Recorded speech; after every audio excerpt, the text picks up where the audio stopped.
안녕하세요. 47의 책대리 오썸을 시작하겠습니다. 근본 책대리의 책은 인간 실격이라는 다자이 오사무의 소설입니다.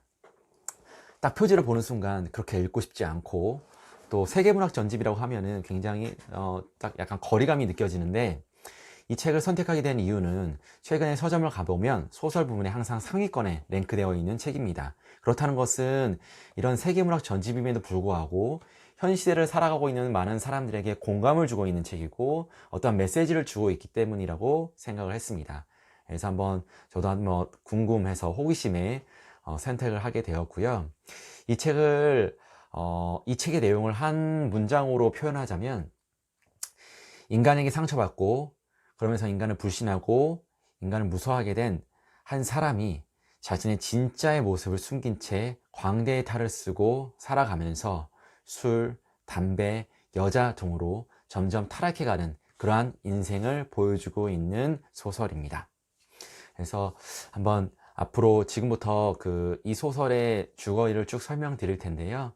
보시는 분들도 어떠한 부분에서 공감이 되고 또 그것이 주는 메시지가 무엇인지 한번 고민해 봤으면 좋겠습니다. 이 책의 등장인물부터 말씀을 드리겠습니다. 먼저 이 책의 주인공은 오바 요조라는 이름을 가진 한 남자입니다.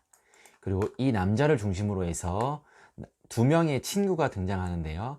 먼저 중학교 친구인 다케이치, 그 다음에 고등학교 때는 6살 연상인 호시키, 둘 다 남자인 친구입니다. 그 다음에 오바 요조를 중심으로 3명의 여자가 등장합니다. 첫 번째는 스네코, 두 번째는 시즈코, 세 번째는 요시코. 이 3명의 여자를 순서대로 살아가면서 만나게 됩니다.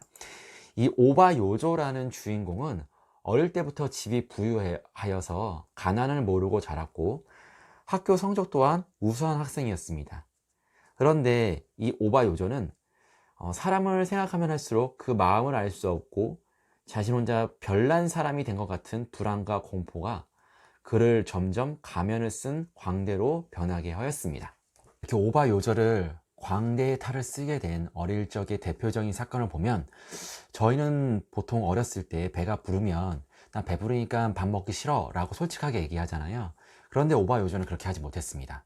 자신이 배가 부름에도 불구하고 그 밥 먹는 때가 되면, 식사 시간이 되면 가족들과 다 같이 밥을 먹었고요. 그런 것이 아마 그렇게 얘기하지 못하는 어떤 가족 분위기였기 때문에 그럴 거라고 생각합니다. 하지만 오바 요조는 다른 사람들도 다 배가 부르지만 그렇게 얘기하지 않는다고 생각을 했고, 그런 경험들이 쌓이면서 자신의 속마음을 솔직하게 얘기하지 못하는 그렇기 때문에 점점 자신을 속이고 남이 원하는 그러한 말과 행동을 하게 되는 그런 광대의 탈을 쓰게 되었지 않는가 싶습니다. 그런 광대가 된 그를 사람들은 좋아했고요. 그런 경험으로 요조는 인간의 눈에 거슬리면 안 된다는 생각에 자신의 마음의 소리를 숨긴 채 타인이 원하는 모습을 보여주면서 그 관계를 유지하게 됩니다. 오바 요조가 중학교로 올라가면서 이 소설은 두 번째 수기로 자연스럽게 넘어갑니다. 중학교 올라가서도 오바 요조는 여전히 광대의 탈을 쓰고 광대짓을 하며 자신을 완벽하게 은폐한 채 생활을 합니다. 자신이 웃긴 어떤 광대짓을 하면서 선생님이나 친구들이 좋아하게 되니까 더욱더 그들의 그 니즈에 맞춰가지고 그러한 모습만을 보여주려고 굉장히 노력하게 됩니다. 그러던 어느 날 철봉 연습 시간에, 그날도 일부러 철봉을 안 잡고 멀리 뛰기 하듯 엉덩방아를 찍으며 친구들을 웃게 했는데, 그 모습을 본 다케이치라는 친구가 너 일부러 그랬지? 라고 속삭합니다. 자신의 겉과 속이 다르다는 것을 들킨 것 같은 요조는 다케이치가 그것을 발설할 것 같아 그와 일부러 친밀한 관계가 되려고 노력합니다. 그렇게 다케이치와 요조는 친밀한 사이가 되는데요. 이렇게 자주 만나면서 그 훗날에 다케이치는 의미심장한 말을 요조에게 남깁니다. 먼저 너는 여자가 홀딱 반할 거야. 그리고 너는 위대한 화가가 될 거야. 이 두 가지 예언을 다케이치는 남깁니다. 실제로 소설이 진행되면서 요조는 많은 여자들에게 관심을 받게 되고 화가로서 자신의 소질을 살려 경제활동을 하게 됩니다. 고등학생이 되어 오바 요조는 도쿄로 상경합니다. 도쿄로 상경해서 호리키라는 6살 많은 미술학도를 만나게 되는데요. 그 형으로부터 술, 담배, 창녀, 좌익사상 등을 배우게 됩니다. 오바요조는 그 인간에 대한 공포를 이런 술, 담배, 여자를 통해서 잠시나마 잊을 수 있었고, 그러면서 점점 더 그 세계에 빠져드는 악순환을 반복하게 됩니다.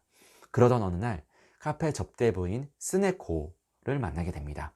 스네코와 사랑에 빠져서 잘 살아가는 듯 했지만 오바요조는 아버지로부터 받는 정기적인 돈을 술, 담배에 많이 사용함으로써 점점 궁핍한 생활을 하게 되었고요. 그 궁핍한 생활에 견디다 못해 오바요조는 스네코라는 여자와 동반 자살을 결심하게 됩니다. 그래서 바닷가에 가서 서로 빠져 죽으려 했지만 오히려 여자만 죽고 오바요조는 살아나가게 되는 그러한 상황이 발생합니다. 죽으려 했지만 죽지 못한 오바요조는 그 이후에 두 번째 여자인 시즈코를 만나게 됩니다. 시즈코에게는 5살 난 여자아이가 있었는데요. 오바요조, 시즈코 그리고 그의 5살 난 아이는 함께 셋이서 살아가게 됩니다. 그러나 여전히 오바요조는 술, 담배에서 빠져나오지 못했고요. 돈이 떨어지면 옷을 팔아서라도, 심지어 시즈코의 자기 여자의 속옷을 팔아서라도 어떻게든 술과 담배를 계속 이어나갑니다. 그럼에도 불구하고 시즈코는 오바요조를 오히려 가엾게 여기며 변함없는 사랑을 베풀어 줍니다. 그러던 어느 날 오바요조는 시즈코와 그의 딸이 나누는 대화를 듣게 됩니다. 시즈코의 딸이 물어봅니다. 아빠는 왜 술을 마시는 거야? 시즈코가 대답합니다. 아빠는 말이야, 술이 좋아서 마시는 게 아니에요. 너무 착한 사람이라. 그래서. 딸이 물어봅니다. 착한 사람은 술 마시는 거야? 시즈코가 대답합니다. 꼭 그런 건 아니지만. 그러면서 아빠에게 보여줄 새끼 토끼가 상자에서 뛰어나와 깡총깡총 방을 뛰어다니는 것을 쫓습니다. 그 모습을 지켜본 오바요조는 자신이 그녀들의 행복을 망쳐놓는 사람이라는 생각에 다시는 돌아오지 않는 길을 떠나게 됩니다. 시즈코를 떠난 오바요조는 교바시에 정착을 하게 되고요. 거기서 담배가게 아가씨인 세 번째 여자인 요시코를 만나게 됩니다. 요시코를 만나 서로 사랑에 빠지고 함께 또 동거를 하는데요. 그러던 어느 날 굉장히 충격적인 사건을 겪게 됩니다. 그것은 바로 요시코가 다른 남자로부터 성폭행을 당하는 모습을 직접 목격하게 된 것입니다. 그럼에도 불구하고 자신은 어떻게 할 수 없이 그냥 바라만 보게 되는 어떤 그런 상황에 요시코는 자신에게도 실망을 했을 뿐만 아니라 굉장한 공포심을 느끼게 되었다고 수레합니다. 그러면서 점점 더 자신에 대해서 자신감도 떨어지고 인간에 대한 불신도 생기면서 세상과 점점 더 멀어지는 어떤 그런 삶을 살게 됩니다. 그렇다는 것은 술과 담배로는 어떻게 이 세상에 살 수 없는 그런 상황이라는 것을 말하고 오바요조는 손을 대지 말아야 할 마약에까지 손을 대게 됩니다. 그러면서 그것이 점점 더 심해지자 결국 정신병원에 입원하게 되는데요. 결국 정신병원까지 입원하게 된 자신을 인간 실격이라고 얘기를 합니다.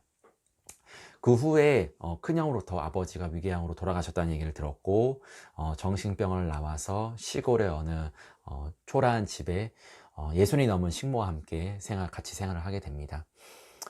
몸은 점점 더 안 좋아지고요. 주변에서는 흰머리가 나고 얼굴이 굉장히 안 좋은 그의 모습을 보면서 마흔이 넘었다라고 해도 믿을 정도의 어떤 초라한 모습이다 라고 얘기를 합니다. 하지만 실제로 그의 나이는 27살에 불과했습니다. 그 후에 오바요조의 어떤 모습은 알 수가 없었고 자취를 감췄다고 이 소설에서 마지막을 얘기하고 있습니다. 여기까지가 이 책에 대한 줄거리였습니다. 초반에 제가 말씀드린 것처럼 이 책이 공감을 사게 된 이유, 그리고 우리 사회에 주는 메시지, 이런 것들을 함께 생각해 보자고 말씀을 드렸는데요. 글쎄요, 이 책의 주인공인 오바요조를 통해서 여러 가지를 느낄 수 있지만 첫 번째로 인간에 대한 어떤 나약함, 이렇게까지 타락하고 결국에는 망가질 수 있구나. 그리고 자신이 가지고 있는 진짜의 모습을 숨긴 채 살아가는 모습이 지금 우리가 살아가는 이 시대의 우리의 모습과도 많이 닮아 있다. 그러니까 얼마나 많은 사람들이 자신의 진짜의 목소리를 내면서 이 시대를 살아가고 있는가. 때로는 갈등하기 싫어서, 때로는 귀찮으니까 그냥 내 마음을 숨기고 그냥 피하고 하는 그런 어떤 마음, 그리고 그런 행동을 우리가 하고 있지 않은가. 그런 부분에서 공감이 좀 있었다고 생각을 합니다. 그리고 마지막으로 주변에 혹시나 이런 광대의 탈을 쓰고 광대 짓을 하고 있는 누군가가 있다면 그의 겉모습만 볼 것이 아니라 그의 진짜의 마음속에 무엇을 숨기고 있는지, 무엇을 말하고 싶어 하는지 그것에 귀를 기울이고 함께 공감해주는 그러한 우리의 자세도 필요하지 않을까라는 것을 느끼게 되었습니다. 이 책의 내용은 어떻게 보면 굉장히 간략한 내용이고 또 짧은 소설인데 그 안에 주는 여러 가지 메시지와 여러 가지 생각할 거리들이 있는 것 같습니다. 특히나 인간에 대해서요. 그렇기 때문에 관심이 있으신 분들은 한번 읽어보고 생각을 여러 사람들과 한번 나눠보는 그런 시간을 가졌으면 좋겠습니다. 그럼 이것으로 47회 책대리를 마치겠습니다. 감사합니다.